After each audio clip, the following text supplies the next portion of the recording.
자,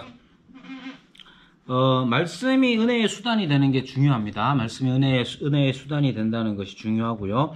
그런 면에 있어서 교회의 표지로서 딱 하나만 말하라 그러면 말씀인 거예요. 다르게 얘기하면 성례도 그렇고 말씀의 수단으로서 역할을 해야 되는 거고, 권징도 말씀의 수단으로서의 역할을 해야 되는 겁니다. 그럼 이 말씀의 수단, 그러니까 은혜의 수단으로서의 말씀이라고 했을 때에 두 가지 면이 있습니다. 첫 번째는 디모데후서 3장 15절에서 17절에 보면 우리가 잘 아는 말씀이죠. 어려서부터 성경을 알았다. 그러면 이 성경이 뭐냐 하면 그리스도 예수 안에 있는 믿음으로 말미암아 구원에 이르는 지혜가 있다, 이렇게 얘기하죠. 그러니까 하나님의 말씀의 은혜의 수단으로서의 역할은, 말씀이 은혜의 수단이 된다는 건 우리로 하여금 구원에 이르게 한다는 거예요. 하나님의 말씀이 우리를 구원하시잖아요. 16절, 17절에는 믿는 사람으로서의 성장, 장성함에 대하여서 디모데후서 3장 16절, 17절이 말합니다. 그러니까 우리가 믿는 사람으로서 성장해야 될 것 아니에요? 그거 어떻게 성장합니까? 말씀을 통해서 되는 거예요. 그러니까 말씀이 은혜의 수단이 된다 했을 때에 구원하는 수단이요, 또한 우리를 장성케 하는 수단이 되는 거예요. 자, 그럼 성례는 어떻게 우리를 장성케 할까? 성례를 다르게 말하면, 성례는, 자, 말씀이라고 했을 때에 오감 중에 청각에 주로, 당연히 그것만을 의미하는 게 아닙니다. 그렇지만 우리가 청각만 있다고 하면 들리기만 한다 라고 했을 때 그것은 이렇게 좀 풍성함이 좀 덜할 거 아니에요. 풍성하게 하기 위해서 뭐가 필요하냐면 다른 감각들이 필요하죠. 예를 들면 어떤 게 있어요? 청각 말고 시각, 촉각, 미각, 후각 이런 거 있잖아요. 그래서 이 성례라고 했을 때 특히 성찬 같은 것만도 청각 이외에 다른 감각들을 자극시킵니다. 시각적으로 어떻게 우리는 말씀의 은혜의 수단을 성찬에서 볼 수 있습니까? 시각적으로 볼 수 있죠. 어떻게? 하나님께서 우리를 향하여서 너를 사랑한다 라고 말씀해 주실 때에 우리가 그 말씀을 듣고 그런 것인지를 어떻게 아느냐 하면 우리가 봄으로써 압니다. 어떻게? 무엇을 보느냐? 성찬상에 있는 떡과 포도주를 보잖아요. 보면 하나님의 사랑이 보입니까? 보입니까? 보여야 되는 거예요. 어떻게? 이것은 내 몸이다 하셨으니 성찬에 있는 그 떡을 보면서 그리스도께서 우리를 위하여 찢기신 살을 보고 믿는 자가 되어야 되는 거죠. 포도 주스를 해도 괜찮습니다. 포도 주스든 포도주든 간에 그것이 저는 개인적으로 포도주 대 화이트 와인 말고 레드 와인, 피를 연상케 하고 보여주는 것이 좋다고 생각해요. 왜? 우리로 하여금 그리스도께서 우리를 위하여 흘리신 피를 우리로 하여금 보게 함으로써 믿음을 더 풍성하게 하는 것이죠. 성례는 그래서 뿐만 아니라 그것을 받아서 지금은 이제 우리 교회가 그렇게 못하는데, 우리 교회는 이제 아내가 저희는 성찬을 매주 못하고 매달 합니다. 매달 첫째 주에 하는데, 지금은 그렇게 못하지만 아내가 이제 성찬 떡을 쪄요. 떡을 찝니다. 떡을 찌면 교인들이 나와서 어떻게 하냐, 그것을 찢어 먹습니다. 그 왜 그렇게 하느냐? 미리 잘라놓으면 좋을 텐데, 사람이 많으면 찢는데 시간도 오래 걸리고 그렇잖아요. 그렇지만 우리는 이제 몇 명 안 되니까 찢어서 먹습니다. 그러면서 제가 이제 의도하고 또 바라고 기도하는 것은 그리스도께서 우리를 위하여 자기의 몸을 찢으셨다는 사실을 우리가 다시 한번 성경에서 들은 말씀을 내 촉각과 미각, 이런 모든 감각들을 통해서 느끼고 배우는 것이죠. 이렇듯 성찬은 보이는 말씀으로서의 역할을 하는 거예요. 자, 자, 권징은 뭡니까? 권자와 징자가 무슨 뜻이냐면, 권은 권하다는 거고, 징은 징계한다는 거예요. 여러분, 권징 받아보신 분 있습니까? 권징 잘 안 받죠? 요즘 권징 잘 안 하잖아요. 그래서 이제 권징의 내용이 뭐가 있는지도 잘 모릅니다. 그래서 권징의 내용은 첫 번째 수찬정지가 있습니다. 수찬정지란 성찬 받는 걸 금지한다는 거예요. 아주 강력한 겁니다. 자, 이런 거예요. 맨날 밥 같이 먹다가 난 니하고 밥 안 먹어. 그 말 뭐예요? 이게 가벼운 말이 아니에요. 맨날 밥 같이 먹는데 너하고는 같이 못 먹겠어. 이렇게 말하는 건 아주 무시무시한 일이에요. 그러니까 수찬정지는 그래서 아주 엄한 벌입니다. 근데 수찬정지보다 더 엄한 게 있어요. 그게 뭐냐? 제명출교입니다. 제명출교는 이제 제명출교라는 것은 그 교회에서 내보낸다는 거예요. 이 말은 여러분 카노사의 굴력 이런데 중세에 보면 교황권이 이제 극대로 이제 팽창되어 있을 때 황제가 신성 로마제국 황제 같은 사람들이 그 앞에 가가지고 무릎 꿇고 계속 기다리고 있는 그런 거예요. 카노사의 굴욕이라고 하는데 왜 그렇게밖에 할 수 없었느냐 하면 출교를 당하잖아요. 출교를 당하면 걔하고 밥도 먹으면 안 되고 걔하고 말도 섞으면 안 돼요. 왕인데 황제인데 신하들이 말을 할 수가 없어. 황제는 이 세상에서 황제지 죽으면 다 천국 가야 되는데 출교한 사람하고 말 섞으면 천국 못 가니까 엄청난 거예요. 그래서 무릎 꿇고 가가지고 그렇게 했었던 거예요. 출교는 그렇게 무서운 거예요. 이게 언제 이렇게 하겠습니까? 언제 수찬정지와 출교가 있겠습니까? 하나님의 말씀과 생각을 해보십시오. 여러분 수찬정지 받으신 분들이 언제 당했는지는 모르지만 원래 언제 당해야 되느냐 하면 하나님의 말씀을 온전히 순종하지 않는 교회의 회원에게 수찬정지를 내리는 거예요.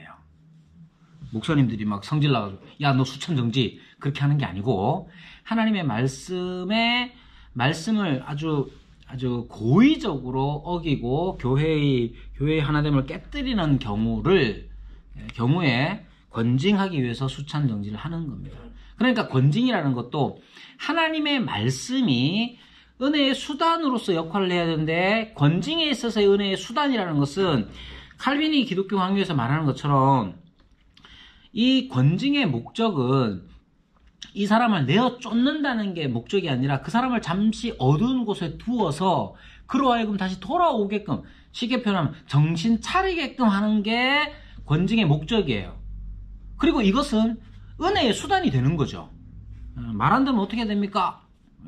혼나야 되죠. 말도 안 듣고 자식이 말도 안 듣는데 그래 괜찮다 니는 내 자식이잖아. 그러면 나중에 어떻게 됩니까? 자 그럼 생각해 보십시오. 자, 교회는 그리스도와 신비적 연합을 이룬 존재가 교회입니다. 안 보이죠?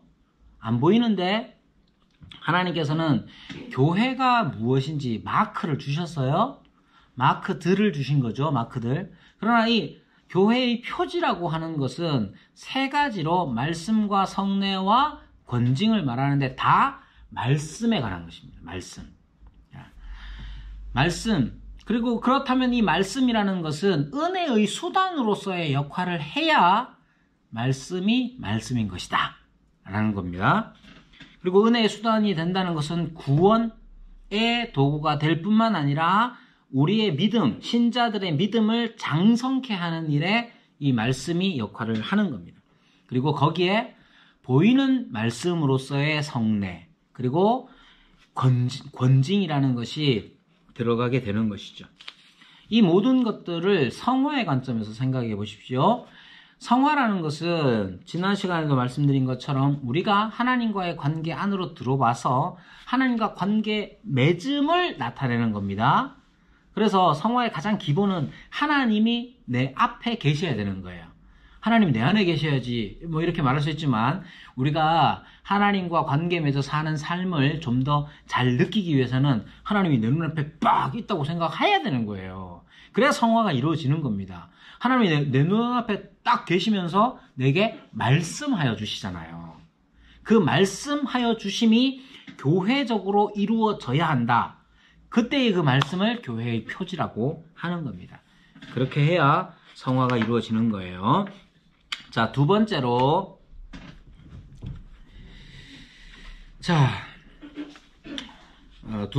이제 다음 강의 교회 속성에 대해서 잠깐 보도록 하겠습니다. 자, 교회 속성을 이야기할 때에 제일 첫 번째로 나오는 게 이제 통일성이라는 거예요. 통일성.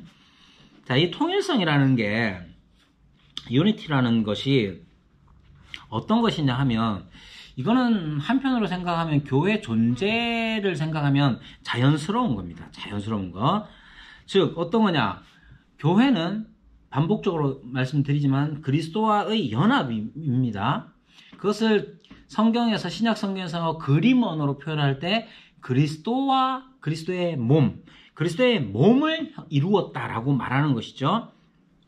그럼 그리스도의 몸이라고 했을 때에 어떻게 또 생각할 수 있냐면 그리스도의 몸을 이루다는 것은 그리스도로 말미암는 생명의 공급을 받는 것을 의미합니다. 이 말도 참 어려운 말인데 생명의 공급, 일단 무엇이든지 간에 우리가 그리스도에게로부터 받는 거예요. 좋은 것을 그리스도에게로부터 받는 것입니다. 그리스도께서는 우리를 위하여서 무엇이든 좋은 것을 주시죠. 자, 그러면 우리에게 그리스도의 생명이 공급됨으로써 자연스럽게 무엇이 형성되느냐 하면 하나됨이 형성되는 겁니다. 자, 그래서 교회라고 했을 때 여러분 교회의 속성이라고 했을 때 교회라는 것 자체가 속성을 가지고 있어요. 속성. 여기 여러분들 다 이제 여기 현장에는 저까지 5명이 있는데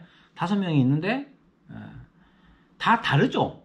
각자의 속성이 있는 거잖아요. 자, 교회에도 교회의 속성이 있다는 사실을 이제 교인들이 거의 잘 모르더라고요.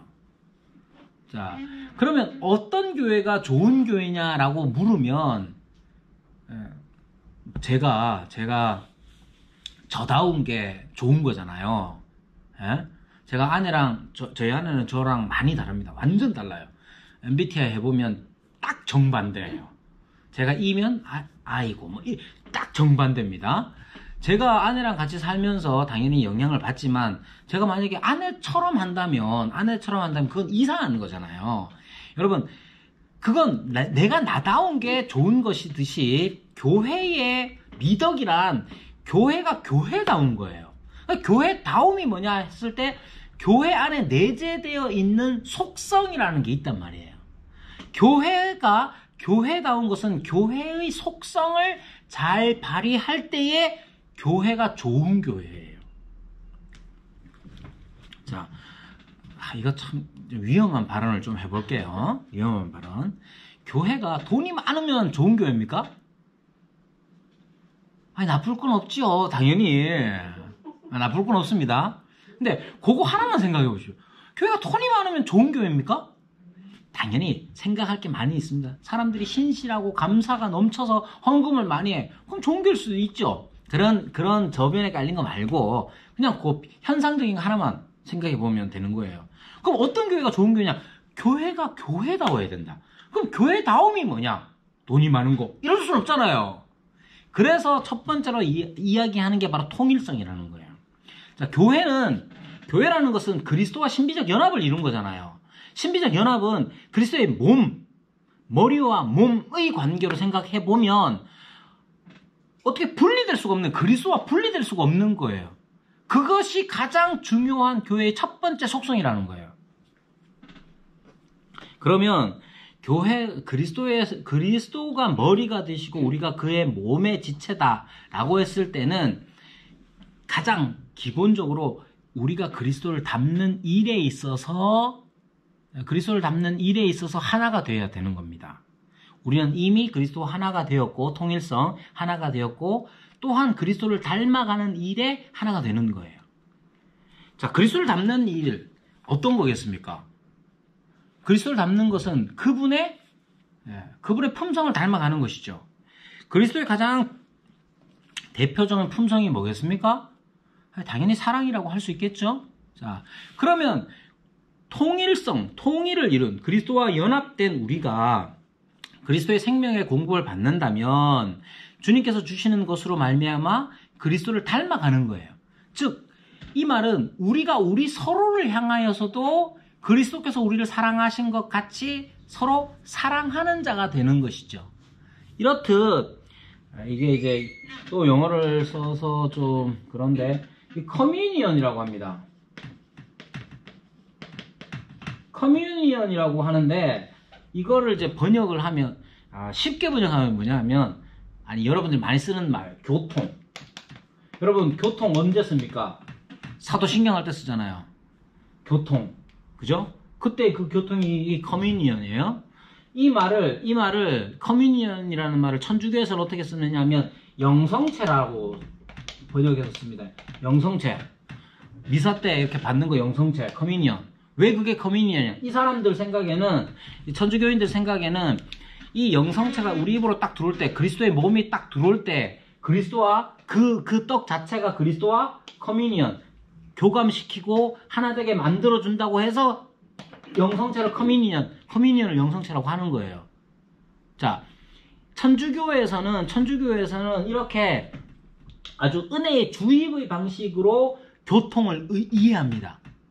내한테 믿음이고 뭐고 떠나서 그냥 그런 것만 하면 된다고 생각하는 거예요.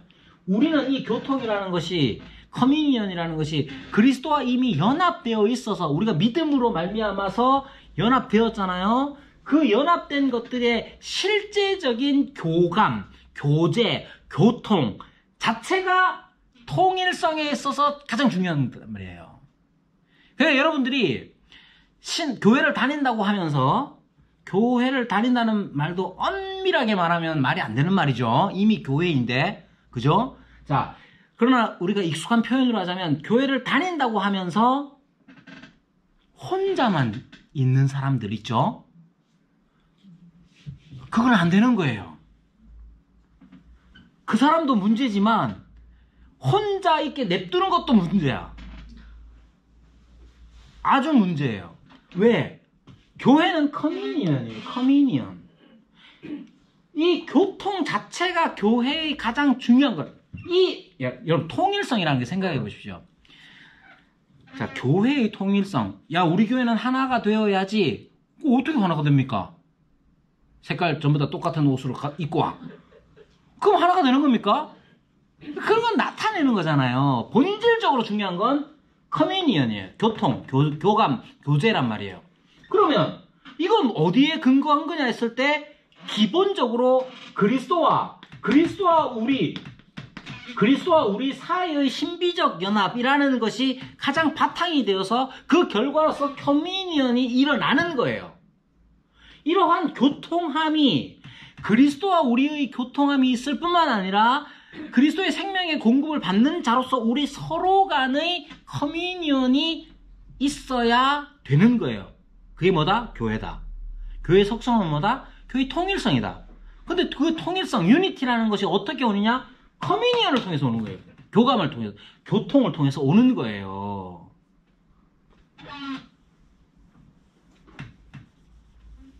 그러니까 조심스럽게 말씀드립니다.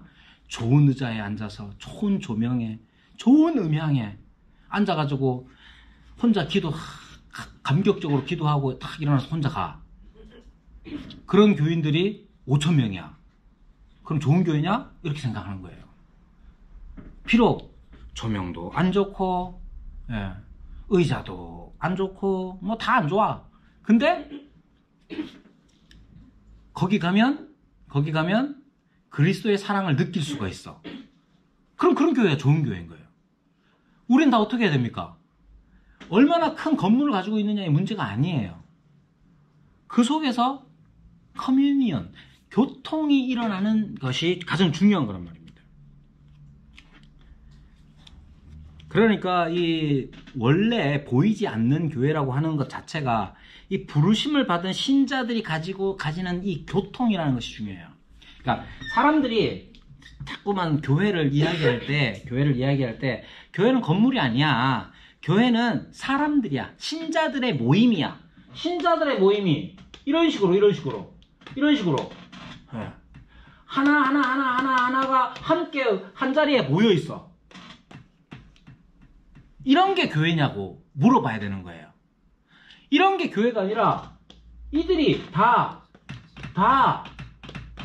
그리스도의 공급하심, 생명의 공급하심으로 말미암아서 다 교통하는 것. 이 교통 자체가 교회란 말이에요.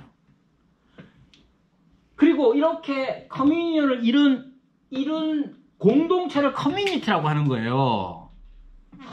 그리고 그런 커뮤니티를 이뤘을 때에 뭐라고 그러냐? 유니티, 통일성을 이루었다 하는 거예요. 그러니까 완전히 이루어지는 일은 나중에 되겠지. 나중에 됩니다. 그죠? 천국이 소망스러운 까닭이 뭐예요? 천국에 가면 놀란다는 게 세 가지 있죠. 첫 번째 놀라는 게, 아니, 저놈이 여기 있네? 첫 번째. 두 번째, 그분이 안 계시네? 두 번째. 세 번째 뭔 줄 알아요? 내가 여기 있네? 이렇게 놀란다잖아요? 그 놀래기만 끝나는 게 아니에요. 그런 사람들이 천국에서 온전한 하나됨을 누리는 게 천국인 거예요. 그러면 그 하나됨을 누리는 것을 소망하게 하는 게 뭐겠습니까? 그런 거는 어떻게 소망하느냐? 아이고, 교회 가봐야 뭐 날 알아주는 사람도 없고 뭐 아무도 뭐 아유. 그래도 천국 가면 그런 사람들은 곧 신앙 떠납니다. 지금 여기에서 그리스도로 말미암은 커뮤니언, 하나됨, 이 교통함을 맛보지 못하는데 어떻게 영원한 천국에서 이루어질 거라고 생각할 수 있겠습니까? 그러니까 여러분들이 지역교회는 보편교회, 눈에 보이지 않는, 시간적으로, 공간적으로 우리 눈에 보이지 않고 잡히지 않지만 하나님의 뜻 안에서 있는 이 보편교회를 지금 여기에서 보여주는 것이 바로 교회, 지역교회가 돼야 되는 거예요. 그러므로 통일성이라는 것도 마찬가지예요. 여러분들, 우리가 이 통일성을 위해서 하나님의 말씀 앞에서 하나님의 말씀이 선포되어지고 우리가 읽으면서 성령의 조명하심을 통해서 우리가 깨닫게 될 때에 그 모든 것들이 나만을 위한 것이 되어서는 안 되는 거죠. 성경 큐티 열심히 하죠. 왜 열심히 하나? 그건 교인의 의무죠. 나의 의무죠. 이렇게 생각하는 게 아니라 그 모든 것들이 이 커뮤니티를 위해서 사용되는 거예요. 하나님께서 우리에게 왜 말씀하셨어요? 뭐라고 말씀하셨어요? 지난주에도 말씀드렸지만 하나님이 우리에게 말씀하시는 것 두 가지. 해라 하지 마라. 해라 하지 마라. 뭘 하고 뭘 하지 마라. 하나님이 하라는 거 하고 하지 말라는 거 하지 말아야 돼요. 근데 그 하라는 것과 하지 말라는 거 다 나 혼자 있어서 주시는 말씀이 아니에요. 사랑하라. 사랑할 사람이 있어야 될 거 아니에요. 용서해라. 용서가 필요한 현장 속에 우리를 두셨기 때문에 그런 거예요. 그래서 그 하나님의 말씀들, 하라 하지 말라 하시는 말씀들이 다 커뮤니언을 이루는 겁니다. 왜? 우리는 이미 그리스도와 커뮤니언, 교통함을 이루었기 때문에 그래요.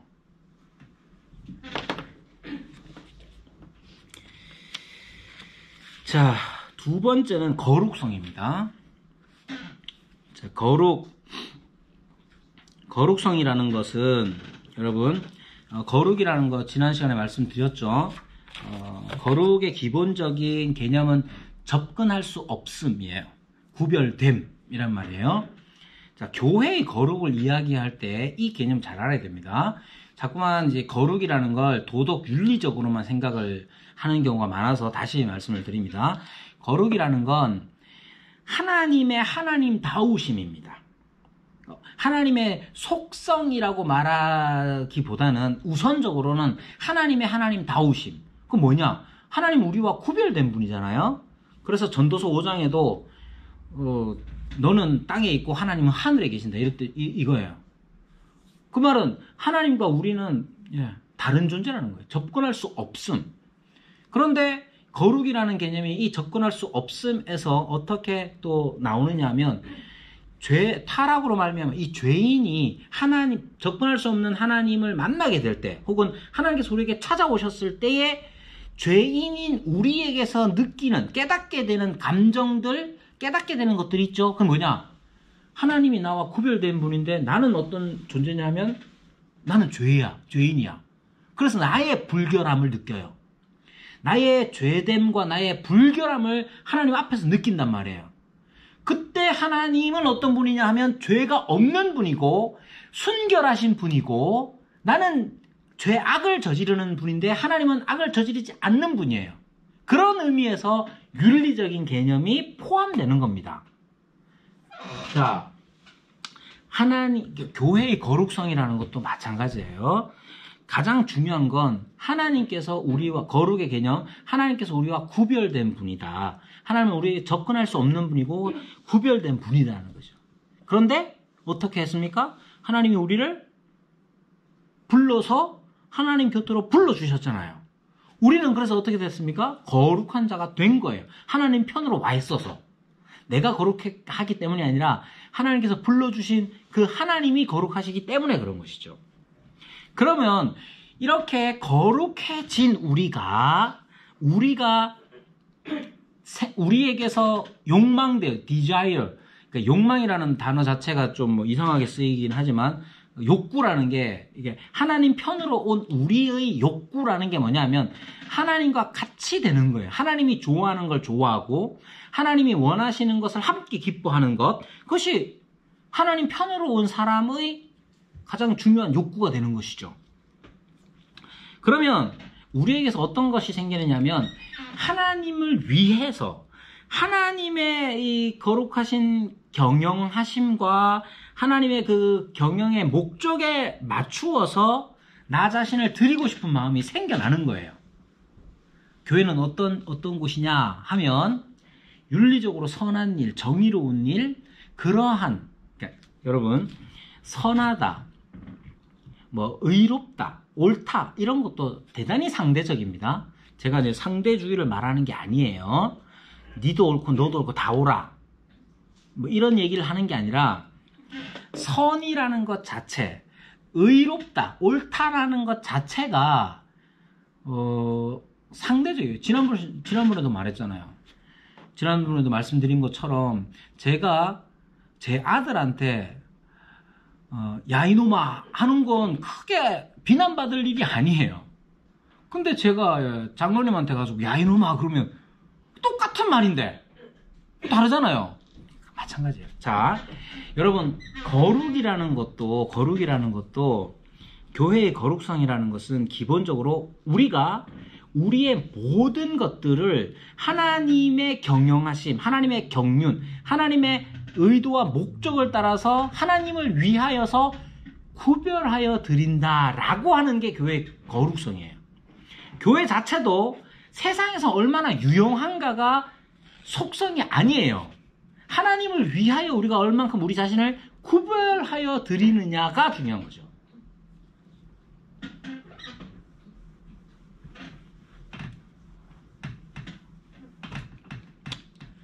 자, 그래서 교회의 거룩성이라는 것은 하나님을 위해서 드린다는 점이 있습니다. 그럼 하나님께서 받으심직한 게 뭡니까? 받으실 게? 교회가 어떤 일을 하거나 교회가 어떤 행사를 하든 무슨 일을 하든지 간에 하나님의 영광을 위해서 결정을 하도록 해야 되는 겁니다. 자, 그래서 교회의 속성에는 이렇게 거룩성이라는 게 있고요.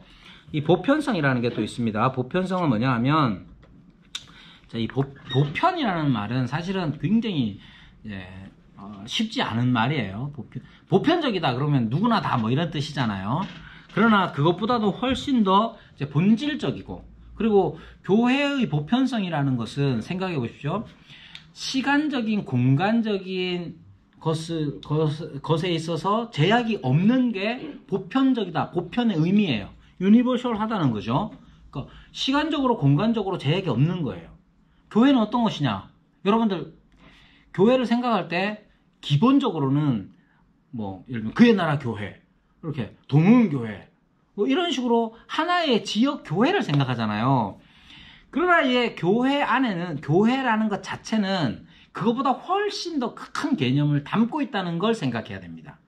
즉 하나님의 선택받은 자, 하나님의 택한 백성이라는 것이 교회의 본질이니까 하나님의 택한 백성은 언제부터 있었고 언제까지 있을 겁니까? 영원전부터 영원까지 있는 거잖아요. 공간적으로도 보면 한국에만 있는 게 아니잖아요. 지금 전쟁 중에 있는 우크라이나에도 있고, 그죠? 심지어 침략한 러시아에도 있을 수 있는 것 아니에요? 그만큼 이 교회는 보편적인 거예요. 그러면 지역교회가 이 보편성을 나타낼 수 있느냐 혹은 나타내야 하느냐의 문제가 대두되는 거예요.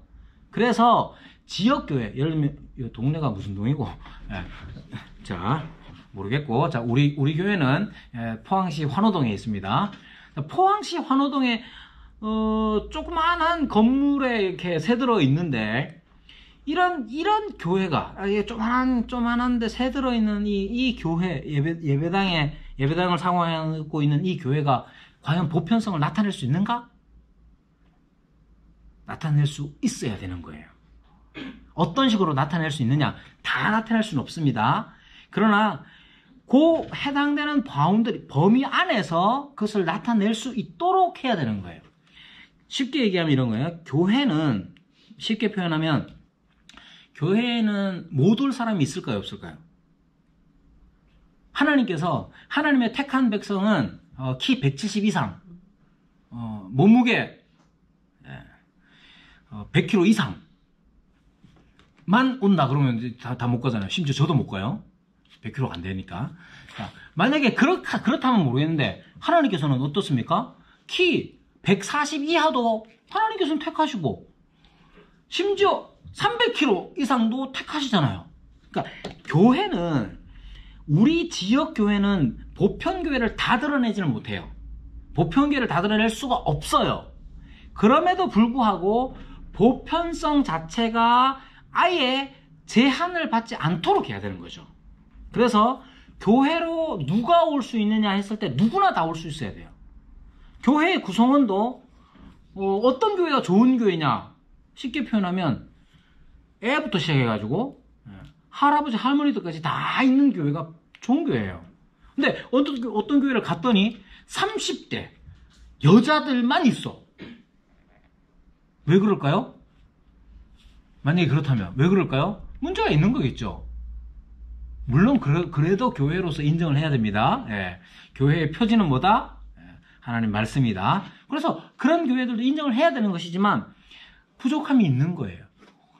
예를 들면 이게 계속 조심스러운 말씀을 드리자면, 한때 이제 90년대 말부터 2000년대 초반까지 온누리 교회나 사랑의 교회를 중심으로 해서 유행했던 게 있었는데 뭐냐 하면 타겟팅을 정확하게 해가지고 전도주의를 하는 거였어요. 그래서 이번에 뭐 5월 5일 날은 50대 이상 뭐 이런 식으로, 심지어 그 큰 교회들은 몇 월 며칠 날은 누구만, 법조인들만 전도하기 뭐 이런 식으로도 해요. 그 방법적으로는 좋은 거긴 한데 그게 만약에 지나쳐서 교회 자체가 어떤 특정한 계층이 아니면 만약에 불편함을 느낀다거나 그렇게 된다면 그것은 교회의 보편성을 드러내지 못하는 일이 되기 때문에 교회 전체가, 교회는 항상 하나님께서 누구든지 부르시는 분이다 하는 걸 드러낼 수 있도록 해야 된다는 거예요. 그런 교회가 좋은 교회다. 그게 교회의 속성에 맞다 하는 것이고, 교회의 사도성에 대해서는 이게 좀 오해가 있을 수 있는데요. 보통 개혁신학에서 교회의 속성을 이야기할 때에 딱 세 가지만 이야기합니다. 통일성, 거룩성, 보편성. 하나의 거룩하고 보편적인 교회를 믿는다, 이렇게 고백을 하는데, 사도성은 어떤 거냐 하면, 일단 로마 카톨릭이 잘못 이해하고 있는 게 뭐냐, 그 사람들이 가장 강력하게 주장하는 게 이제 교회의 사도성이에요. 근데 그 사람은 어떻게 사도성을 주장하느냐 하면 소위 말하는 이제 베드로 수위권. 그래서 베드로가 예수님의 수제자였지 않냐. 베드로에게 이제 마태복음에 보면 천국의 열쇠를 맡기지 않느냐. 그렇게 생각하는 거예요. 그리고 베드로의 후임, 즉 로마 교회의 계속 이어진 후임들이 지상에서 그리스도의 대리자로서 역할을 한다. 뭐 이렇게 얘기를 하는데, 그래서 이제 사도성을 이야기를 하는데, 우리는 그렇게 믿지 않습니다. 교회의 사도성 같은 경우는 어떻게 생각하냐면, 교회라는 것이 어디 터 위에 세워졌느냐는 거예요. 교회는 무엇의 터 위에 세워졌습니까? 사도와 선지자들의 터 위에 세워졌다고 성경이 말하잖아요. 그게 무슨 뜻이에요? 사도와 선지자의 터 위에 세워졌다는 말의 뜻이 뭐냐? 그건 여러분 예수님이 직접 글을 쓰시지 않았습니다. 복음서든 뭐든 예수님이 직접 남기신 게 없어요. 그리고 예수님은 당연히 지금의 팔레스타인 땅에서 이방 지역으로 또 가셨습니다. 사마리아를 비롯해서 시돈 땅까지도 가시기도 하셨죠. 그럼에도 불구하고 그 이상을 넘어가진 않았어요. 사도 바울처럼 그 안디옥이나 아니면 마게도니아나 이런 데 가지는 않았단 말이에요. 딱 그 지금 이제 이스라엘 땅 그쪽에서만 다니셨단 말이에요. 그리고 글을 남기시거나 그렇게 하지도 않고. 그럼 글은 누가 남겼죠? 예수님에 관한 복음에 관한 글들은 다 누가 남겼습니까? 사도들이 남겼잖아요. 우리는 교회는 어떻게 시작됐느냐 하면 사도들이 증언한 것을 받아서 우리가 생겨난 거예요. 지금 여기 이제 경북노회 안에서도 교회들이 있잖아요. 우리 교회는 어떻게 생겨났습니까? 누가 복음을 전했죠? 예수님이 하신 건 아니잖아요. 사도적 증언, 사도들이 예수님과 함께 지낼 뿐만 아니라 그리스도께서 부활하셨을 때에 성령께서 임하시고 성령께서 또한 성령의 능력으로 말미암아서 자기들이 본 것을 증언하죠. 예수님의 죽음과 부활을. 그 사도들의 증언에 의해서 믿음이 생겨나고 교회가 생겨난 거예요. 그래서 여기에 사도성이라는 것은 교회가 어디에서 시작됐는가? 그건 사도적 증언, 사도들의 증언에 의해서 교회가 생겨났다. 그럼 교회의 속성에 대한 사도성은 뭐냐 하면 두 번째로 그러면 우리 교회들은 무엇을 전할 것인가? 여러분 교회가 전해야 될 게 뭡니까? 우리가 받은 것을 전하는 거예요. 우린 뭘 받았죠? 초코파이요. 이러면 안 되는 거예요. 우리가 받은 건 뭐냐? 사도적 증언이에요. 사도적 증언. 우리는 사도와 선지자의 터 위에 세움을 받았잖아요. 우리는 사도적 증언을 받은 자로서 이제 우리가 해야 할 일은 뭐냐? 사도적 증언이에요. 사도적 증언이란 그럴싸하게 우리가 생각하기에 효과적인 것, 실효적인 어떤 다른 방법들을 간구하고 연구하고 전달하는 게 아니라 받은 걸 그대로 전하는 거예요. 그게 뭡니까? 사도적 증언, 즉 성경의 말씀, 성경 말씀, 복음을 성경에 기록된 대로 전하는 것, 그게 바로 교회의 사도성이라는 거예요. 여러분 교회가 뭐 전합니까? 교회가 세상에 뭘 전합니까? 복음 전합니까? 여러분들이 생각하는 복음은 뭡니까? 잘 생각하세요. 여러분들이 자 솔직히 말해서 전도 해본 적이 언젠지 생각해 보세요. 근데 그 전도가 대부분 뭐냐? 야 우리 교회 한번 가볼래? 요번에 피자 준대. 요번에 바카스 준대. 이런 거죠. 그건 아니 저는 솔직히 말해서 그래도 된다고 생각해요. 근데 그것밖에 못하는 우리의 수준이 좀 어떻게 보면 목사로서 비참한 감도 들죠. 여러분들을 비난하려고 하는 게 아니고 그런 게 아니고 복음을 복음으로 전하는 경우가 우리 얼만큼 있었을까요? 그냥 교회 가보자. 교회 재밌어. 야 교회 가면 병도 나. 다 복음으로서 전해질 수 있는 말이에요. 다 틀린 게 아닙니다. 근데 복음의 핵심이라고 얘기했을 때는 병이 낫고 장사가 잘 되고 애가 서울대 가고 그게 복음의 핵심은 아니잖아요. 복음의 핵심은 뭡니까? 당신은 죄인입니다. 하나님께서 죄인을 향하여서 진노하십니다. 그러나 하나님께서는 그 진노 아래에 있는 우리를 사랑하셔서 건져주시기 위하여 예수 그리스도를 우리에게 보내셨습니다. 여러분, 그거 누가 한 말입니까? 이상용 목사가 한 말이 아니고 사도적 증언이란 말이에요. 우리가 그걸 받아가지고 우리가 그걸 믿음으로써 우리는 구원의 은혜를 누리고 있잖아요. 우리가 전해줄 게 뭡니까? 초코파이는 오리온이야. 이런 게 아니잖아. 그런 게 아니잖아 말이야. 그게 아니고 진짜 복음을 전해야 되는데, 여러분, 그래서 교회의 사도성이라는 것도 우리가 깊이 생각을 해봐야 한다는 의미에서 보통 이제 개혁파 조직 신학 책에서 잘 안 다루는 사도성에 대해서 여러분에게 말씀을 드렸고, 그렇다고 해서 아예 안 다루는 건 아닙니다. 그래서 여러분들 한번 교회에 대해서 좀 더 생각을 해보시고요. 다음이 이제 마지막 시간이네요. 다음 주에 하나님 나라와 교회의 관계, 그리고 우리가 은혜를 누리며 사는 살도록 하나님께서 주신 선물들, 은혜의 방편들에 대해서 다시 한 번 더 생각해 보도록 하겠습니다. 우리 기도하고 마칠게요. 하나님 아버지, 은혜를 베풀어 주셔서 우리로 하여금 교회에 대해서 조금이나마 알게 하시니 감사합니다. 이렇게 시작된 교회에 대한 알미 더 깊어질 수 있도록 은혜를 베풀어 주시고, 교회를 더 깊이 묵상하고 배워가고, 무엇보다도 교회로서 함께 교통하는 삶을 살아가게 하여 주옵소서. 예수님의 이름으로 기도드리옵나이다. 아멘.